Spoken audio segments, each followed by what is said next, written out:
Hari ini aku mau cerita pertemuan aku kedua sama cowok aku. Jadi di hari yang kedua itu seperti biasa dia itu nunggu di hotel, dan aku harus kerja. Eh, jadi aku tuh ketemu dia tuh paling cuman hanya sore hari aja kalau pas pulang aku kerja. Nah itu pun cuman sebentar karena aku harus balik lagi ke rumah. Paling telat malam tuh jam 9 gitu karena aku nggak mau kecapean karena besok atau kesiangan karena besok harus kerja. Nah terus habis itu aku tuh hari kedua pengen makan bareng sama dia, dan karena aku sama dia itu tinggalnya di kita ada agak nggak deket sih ya, agak lumayan jauh ya dari rumahku, setengah jam. Kita tinggal di area Bekasi. Sebenarnya sih banyak tempat yang bagus gitu ya di Jakarta atau di Bekasi gitu. Jadi cuman karena aku nggak mau sampai eh, terlalu ngabisin waktu di jalan, jadi akhirnya aku pilih cari tempat makan yang dekat dekat sekali dengan tempat tinggalnya dia gitu. Jadi nanti aku tinggal dropin dia aja. Nah terus aku ketemu sama dia, aku jemput dia pas aku pulang kerja. Aku sebelumnya ganti baju dulu di kantor gitu, dan setelah itu kita ketemu deh gitu. Jadi udah canggungnya sih udah agak ada berkurang ya dibanding hari pertama pertama itu. Dan akhirnya setelah itu aku uh, bawa dia ke satu tempat di Bekasi. Aku lupa namanya apa gitu, cuman kayak ada menara Eiffelnya gitulah gitu. Terus uh, abis itu jadi dia foto-foto seperti foto itu ya. Aku difotoin dulu sama dia. Nah udah difotoin, terus ada air mancurnya kayak gitu. Deket air mancur aku difotoin sama dia. Kata dia sih bagus, tapi kalau menurut aku sih ya biasa aja ya. Dan terus akhirnya kita makan di dalam. Waktu itu aku pesan sop buntut dan dia pesan spaghetti gitu. Cuman aku lupa, nggak sempet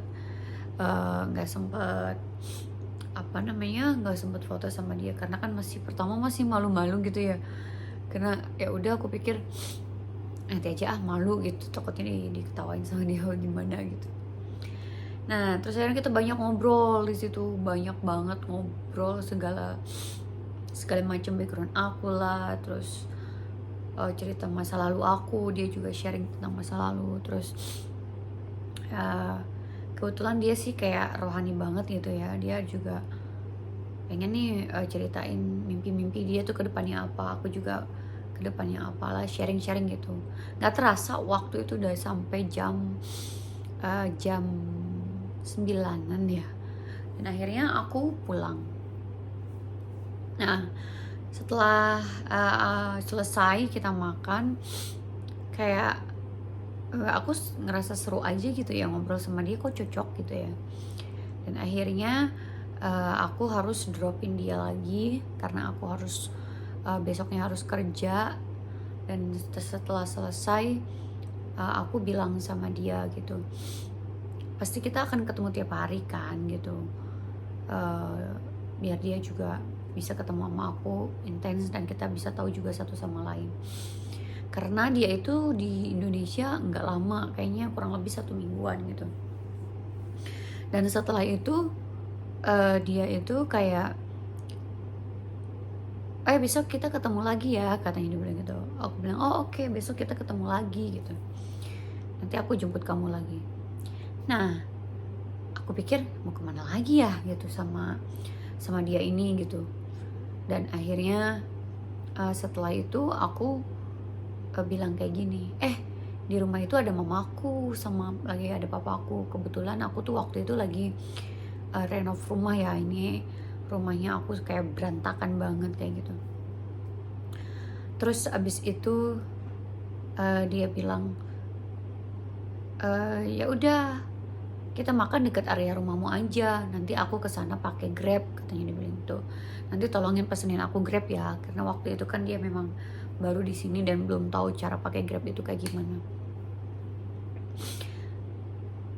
Nah, aku bilang, aku sekalian tes juga nih, ini orang bener apa enggak gitu. Aku ajakin dia untuk ketemu sama orang tuaku. Aku bilang, mau nggak kamu ketemu mama aku?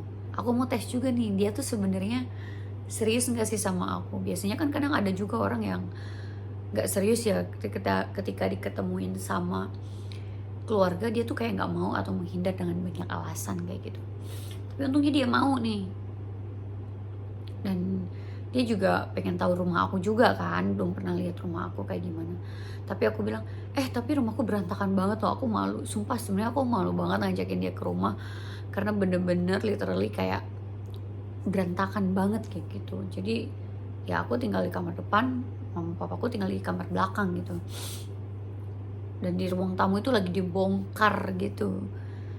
Jadi kayak berantakan banget, di luar pun juga berantakan banget. Parah berantakannya sih gitu.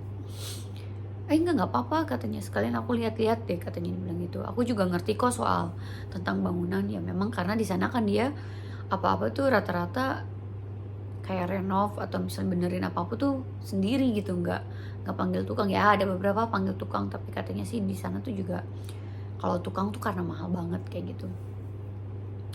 Nah setelah itu jadi akhirnya aku harus pamit sama dia, aku harus pulang karena udah jam 9, karena perjalanan ke rumah itu kurang lebih setengah jam atau 40 menitan lah gitu, lumayan jauh kan gitu. Jadi akhirnya aku pamitan karena aku nggak mau terlalu malam dan besoknya aku harus kerja.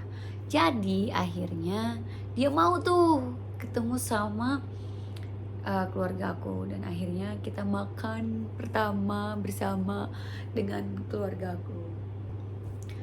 Dan di hari berikutnya dia itu udah datang nih, siap-siap, kita udah janjian kayaknya kalau nggak salah waktu itu jam 5-an apa jam 6 ya gitu, aku lupa gitu. Dan aku pikir oh iya nih ada namanya Kang Oban, bukan Kang Oban ya, adalah restoran kayak Sunda-Sunda kayak gitu, yaudah kita makan di situ gitu.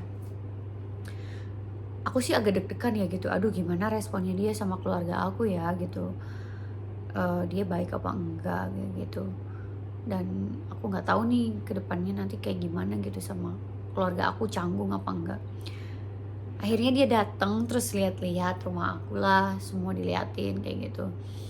Dan setelah itu kita pergi, aku pergi sama, aku bawa mobil waktu itu, dia di depan dan mama papaku di belakang kayak gitu. Nah setelah itu kita makan Sunda, terus dia cobain apa tau nggak? Kayak kalau nggak salah dia cobain jengkol karena mamaku waktu itu pesen jengkol. Dan dia tuh kayak friendly gitu, walaupun kita mamaku tuh, keluargaku tuh nggak ngerti bahasa Inggris, paling aku yang translatein kayak gitu. Terus dia tuh baik gitu, terus dan dia juga difotoin ini, coba lihat kakinya itu dia nggak bisa kayak dilipet kayak gitu. Nah waktu itu kebetulan kita pakai kayak lesehan gitu, harusnya sih aku waktu itu pilih yang kursi ya, kasihan dia, aku nggak tahu aku kalau misalnya dia itu susah duduk, kalau orang bule itu susah duduk di lantai kayak gitu. Dan mereka kan kayak nggak pernah kali ya kalau di sana gitu. Kalau kita orang Indonesia sering gitu duduk di lantai, atau apalagi orang Sunda kan kayak gitu. Nah akhirnya setelah itu kita makan selesai, ngobrol-ngobrol juga kayak gitu. Baik sih gitu, aku juga seneng gitu, dia penerimaannya bagus kayak gitu. Dan aku ngerasa sih ya seneng aja gitu kayak ketemu sama mama papaku. Aku pikir jadi dia serius gitu ya sama aku dan gak main-main gitu. Biasanya kan orang yang main-main itu gak mau ketemu keluarga gitu. Ya ada juga sih orang-orang yang main-main tapi masih berani gitu ketemu keluarga, hebat sih kalau itu. Akhirnya setelah itu kita selesai makan, kita pulang. Dan setelah pulang itu aku pesenin dia Grab lagi gitu untuk pulang ke hotel dia. Dan aku istirahat sampai besok kerja lagi gitu. Setelah itu kayaknya waktu itu aku pikir kita weekend mau kemana, aku bilang kayak gitu. Terserahlah kamu kan yang tahu negara ini, aku kan di sini pendatang jadi aku nggak tahu. Akhirnya setelah itu jadi Aku pikir, aku sih sebenarnya pengen pulang kampung ya, aku bilang kayak gitu. Gimana kalau aku bawa kamu ke kampung, aku bilang kayak gitu. Dan dia mau ternyata. Akhirnya kita plan untuk ke kampung bareng-bareng. Aku, mamaku, sama dia. Karena papaku waktu itu harus melanjutin kerjaan di rumah aku, jadi papaku nggak ikut. Nah, gimana keseruannya selama di kampung? Aduh, itu kayak lebih seru daripada hari ini gitu. Jadi nanti aku share di video di yang berikutnya ya. Sampai ketemu lagi di cerita aku selanjutnya. Sampai jumpa. Bye.